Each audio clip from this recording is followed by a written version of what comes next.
اب اس کے بعد یوں بیان کیا گیا کہ نکاح شریعت میں فرض ہے یا واجب ہے یا مستحب ہے، کیا ہے؟ تو اس کے متعلق یوں کہا گیا کہ اگر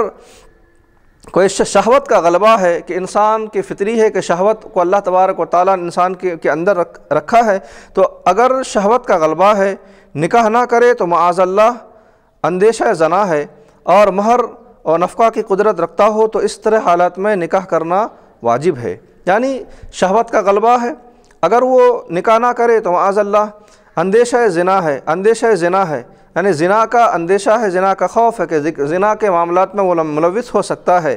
اور اس کے ساتھ ساتھ مہر یعنی عورت کو کچھ دینے کی استطاعت بھی رکھتا ہے، نان و نفقہ جو خرچ ہے وہ بھی دے سکتا ہے، تو اس طرح کی کیفیت اگر کسی شخص کے اندر ہو تو اس کے لیے نکاح کرنا اس وقت واجب ہو جائے گا۔ یوں ہی اگر کسی اجنبی عورت کی طرف آنکھ اٹھے، نگاہیں اٹھے، اور وہ روک نہیں سکتا کہ بلا اختیار فطری طور پر آدمی کی توجہ، آنکھیں، نگاہیں اجنبی عورت کی طرف اگر اٹھتی رہے، یا معاذ اللہ ہاتھ وغیرہ کا استعمال اگر وہ کرے، تو ان تمام صورتوں میں نکاح کرنا واجب ہے۔ اور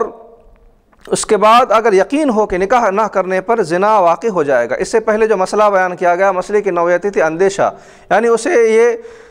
اسے یہ خوف ہے کہ اگر میں نے نکاح نہ کیا تو زنا میں ملوث ہو جاؤں گا، یا پھر زنا کے معاملات مجھ سے صادر ہو سکتے ہیں، تو ایسے خوف اور ایسے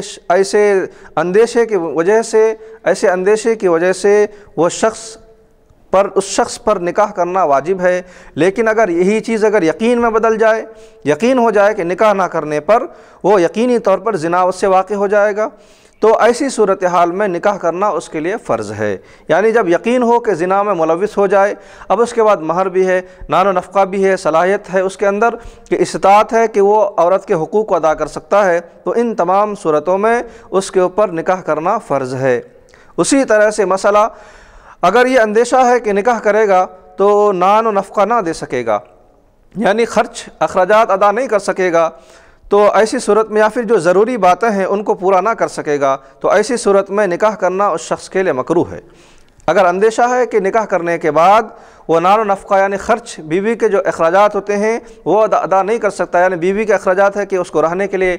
مکان دینا ہے، فراہم کرنا ہے، کھانے کے لیے ان کو کھانے پینے کے دن میں جو رزق ہے وہ روزی فراہم کرنی ہے، اور اسے سال میں لباس عطا کرنے ہیں، یہ چیزیں اگر وہ نہ دے سکے تو ایسے شخص کے لیے نکاح کرنا مکروہ ہے۔ اور اگر ان باتوں کا یقین ہے، یقینی طور پر وہ اسے کھانا پانی نہیں دے سکے گا، اسی یقین ہے کہ اسے لباس عطا نہیں کر سکتا، اس کے حقوق کو پورا نہیں کر سکتا، یقین ہے یہاں پر، تو یقین ہونے کی صورت میں ایسے شخص کے لیے نکاح کرنا حرام ہے۔ لیکن اگر اس نے نکاح کیا تو بہرحال نکاح منعقد ہو جائے گا، لیکن یقین کی صورت میں نکاح کرنا حرام ہو جائے گا۔ لیکن عام حالتوں میں کہ زنا کا اندیشہ بھی نہیں ہے اور وہ حقوق بھی ادا کر سکتے ہیں، تو ایسی صورتوں میں نکاح کرنا یعنی عمومی حالت میں نکاح کرنا سنت مؤکدہ ہے۔ عام طور پر نکاح کرنا سنت مؤکدہ ہے، جو حضور پاک صلی اللہ علیہ وسلم فرماتے ہیں کہ النکاح من سنتی، کہ نکاح میری سنت ہے، تو یہ سنت مؤکدہ ہے۔ یہ عام حالات میں ہے کہ نہ تو انسان کو زنا کا اندیشہ ہو، نہ تو نان و نفقے ادا نہ کرنے کا یقین ہو، تو ایسے حالات میں، ایسے مرحلے میں نکاح کرنا سنت مؤکدہ ہی ٹھہرے گا، سنت مؤکدہ ہی قرار دیا جائے گا۔